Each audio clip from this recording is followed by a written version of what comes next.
বাংলাদেশে অতীতের বিতর্কিত নির্বাচনে ভারত কখনোই ইঞ্জিনিয়ারিং করেনি বলে মন্তব্য করেছেন দেশটির পররাষ্ট্র সচিব বিক্রম মিস্ত্রি। দিল্লিতে বিদেশ মন্ত্রণালয়ে সফররত বাংলাদেশি সাংবাদিকদের সাথে মতবিনিময়ে একথা বলেন তিনি। জানান যে সরকারি বাংলাদেশের রাষ্ট্র ক্ষমতায় থাকবে, তার সঙ্গে সম্পর্ক বজায় রাখবে দিল্লি। কোনো রাজনৈতিক দল বা ব্যক্তি নয়, ঢাকা দিল্লি সম্পর্ক সরকার থেকে সরকারের মধ্যে হবে বলেও মন্তব্য করেন বিক্রম মিস্ত্রি।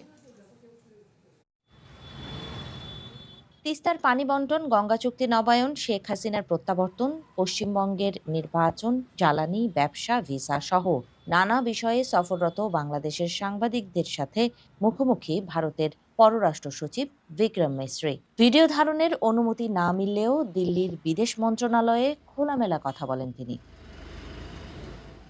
আলোচনায় তিনি দুই দেশের পারস্পরিক স্বার্থ এবং সম্মান বজায় রেখে বাংলাদেশের নতুন সরকারের সাথে নতুনভাবে সম্পর্ক এগিয়ে নিতে তার দেশ প্রস্তুত বলে জানান। তিনি বলেন, দুই দেশের পারস্পরিক মর্যাদা ও সম্পর্কের ভিত্তি বাংলাদেশ ভারত সম্পর্কের ভিত্তি হবে।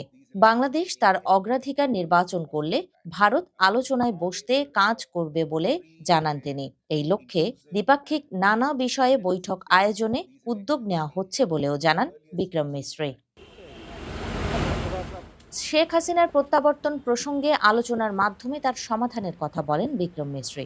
পাশাপাশি বিগত আওয়ামী সরকারের আমলে হওয়া বিতর্কিত নির্বাচনে ভারত কোনোভাবেই কোনো ইঞ্জিনিয়ারিংয়ে ভূমিকা রাখেনি বলেও স্পষ্ট জানান ভারতের পররাষ্ট্র সচিব।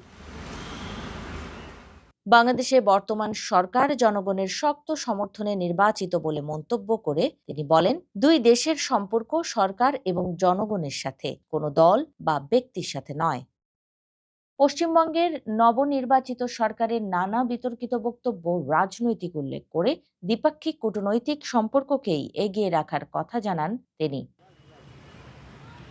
দুই দেশের মধ্যে ৫৪টি অভিন্ন নদী রয়েছে জানিয়ে তিস্তা, গঙ্গা সহ সকল অমীমাংসিত ইস্যু নিয়ে সমাধান বের করারও আশা ব্যক্ত করেন ভারতের পররাষ্ট্র সচিব। কোনো রাজনৈতিক দলের সাথে নয়, ভারতের সম্পর্ক বাংলাদেশের সরকারের সাথে, যে কোনো রাজনৈতিক দলের সাথে, নতুন নির্বাচিত সরকারের সাথে দ্বিপাক্ষিক সম্পর্ক আরও এগিয়ে নিতে ভারত প্রস্তুত বলে জানিয়েছেন ভারতের পররাষ্ট্র সচিব বিক্রম মিস্ত্রি।